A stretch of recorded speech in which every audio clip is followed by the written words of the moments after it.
जय भीम नवबुद्धाय घेऊया आढावा आजच्या बातम्यांचा। लोकनेते विजय वाकोडे आणि सोमनाथ सूर्यवंशी यांच्या मृत्यूलाच कारणीभूत पोलीस अधिकारीला निलंबित करा यासाठी जिल्हाधिकारी कार्यालयासमोर धरणे आंदोलन करण्यात आले।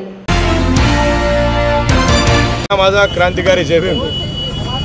आपल्या परभणी शहरातील जिल्हाधिकारी कार्यालयासमोरील डॉक्टर बाबासाहेब आंबेडकरांच्या पुतळ्याची जी 10 तारखेला विटंबना झाली होती त्याच्या निषेधार्थ आम्ही 10 तारखेला रात्री बंद पुकारलं होतं। त्यानंतर 11 तारखेला जे आंदोलन झालं ते आंदोलन अख्ख्या महाराष्ट्रात नाही, भारतानं नाही तर जगानं पाहिलेलं आहे। आणि त्या आंदोलनाच्या मध्ये आमच्यासोबत खांद्याला खांदा लावून आंदोलनामध्ये सहभागी राहिलेला अतिशय हुशार सुशिक्षित भीमसैनिक जो लॉ कॉलेजला ॲडमिशनला होता, शहीद सोमनाथ सूर्यवंशी, याच्यावर पोलिसांनी अमानुष मारहाण केल्यामुळे त्याचा मृत्यू झालेला आहे। त्याच्या मारेकऱ्यांवर सुद्धा 302चा गुन्हा दाखल करा, त्यांना सेवेतून बडतर्फ करा, डिसमिस करा, अशी आमची सगळ्यांची मागणी आहे।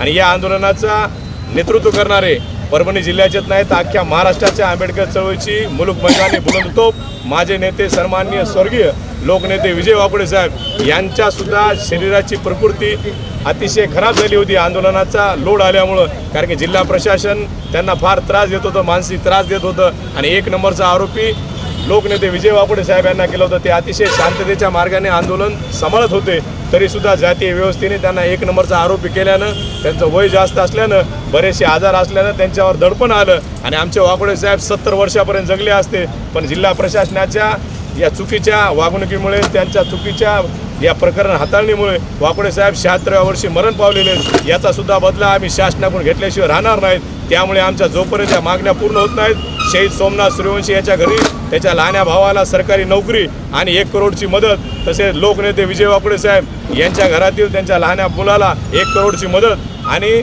सरकारी नोकरी जोपर्यंत भेटत नाही, आणि जेवढे काय पोलीस अधिकारी होते ज्यांनी अमानुषपणे आम्हा भीमसैनिकांना, घरात शिकणाऱ्या पोरांना, जे शिकणारे पोरं आहेत, पोरी जे घरात अभ्यास करू लागले किंवा निळे रुमाला दिसल्यानंतर त्यांना जाणून बुजून उचलून नेलं, रस्त्यानं कुठे बी बाबासाहेबाची सही ज्या गाडीवर दिसली ती गाडी फोडली, ॲटोवर जे चक्र दिसलं निळं ते चक्र फोडलं। या सगळ्या जातीवादी हरामखोर पोलीसवाल्यांना जोपर्यंत हे सरकार त्यांच्यावर 302चा गुन्हा दाखल करून त्यांना डिसमिस करून टाकत नाही सरकारी सेवेतून, तोपर्यंत आमचं आंदोलन चालूच राहणार आहे। तरी आपण सर्वांनी या आंदोलनामध्ये अतिशय ताकदीनं उपस्थित राहावं हीच आपणास विनंती। धन्यवाद। क्रांतिकारी जय भीम। नराधमांनी जो अपमान केला आणि त्याचे फरसाद पूर्ण महाराष्ट्रभर उमटले, आणि परिस्थिती पाहता इथल्या मनुवादी प्रशासनाने, जातीवादी प्रशासनाने आमच्या 2 भीमसैनिकांचा या ठिकाणी बळी घेतला। त्या बळी घेतलेल्या या प्रशासनाच्या निषेधात आणि विरोधामध्ये जे धरणे आंदोलन चालू आहे, आमचे सुधीर भाऊ साळवे, गौतमदादा भालेराव असे सर्व आंबेडकर चळवळीतले नेते या ठिकाणी मोठ्या प्रमाणामध्ये लढा देत आहेत। अन्याय अत्याचाराच्या विरोधामध्ये या देशामध्ये थैमान घातला असताना परभणीमध्ये जो घडलेला निंदनीय प्रकार आहे याचा पहिल्यांदा आम्ही तीव्र निषेध करतो। मी वंचित बहुजन आघाडी सेलू तालुक्याच्या वतीने या घटनेचा निषेध करतो। आज 12 दिवस होऊनही या आंदोलनाची शासन आणि प्रशासन दखल घेत नाही। 12चा आकडा हा प्रचंड आंतर भाषेत सांगायचं झालं तर कठोर आहे, याद राखा। मग शिवी दिली म्हणून तुम्ही म्हणू नका, प्यांतर म्हणून तुम्हाला अजून एक आमचं आव्हान आहे, आमच्या आंदोलनाला तुम्ही या ठिकाणी पाठिंबा दिला पाहिजे, लक्ष दिलं पाहिजे।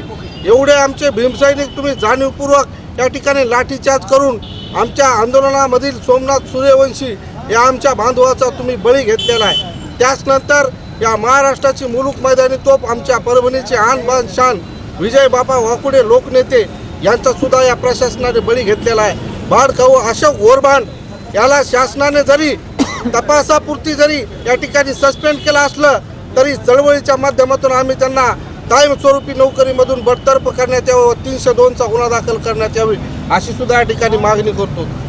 प्रत्येक वेळेस आमच्या समाजाचे बळी घेतले जातात, प्रेम केलं म्हणून मारल्या जातं, संविधानाच्या विटंबना केल्या जातात आणि सहजपणे क्लीन चिट दिल्या जाते आणि मनोरुग्ण म्हणून सांगितलं जातं, त्याची मनोरुग्ण प्रवृत्ती दाखवल्या जाते। पण ही मनोविकृ तुमची प्रवृत्ती बाबासाहेब आंबेडकरांच्या विरोधात आणि संविधानाच्या विरोधात वारंवार दिसून येते। आंबेडकरी चळवळीच्या आणि परभणी सेलूच्या माध्यमातून आम्ही या शासनाला आवाहन करतो, 12 दिवसाच्या नंतरही तुम्ही जर आमच्या आंदोलनाकडे लक्ष देणार नसाल तर येणाऱ्या काळामध्ये हे आंदोलन वाढल्याशिवाय राहणार नाही आणि याच्या पडसादाला तुम्हाला सामोरं जावं लागणार एवढंच बोलतो। आणि सेलू तालुक्याच्या वंचित बहुजन आघाडीच्या सेलू तालुक्याच्या वतीने मी या आंदोलनाला पूर्णपणे पाठिंबा आहे। भाऊंच्या आणि चळवळीच्या सोबत मरेपर्यंत, रक्ताच्या शेवटच्या थेंबापर्यंत आम्ही सोबत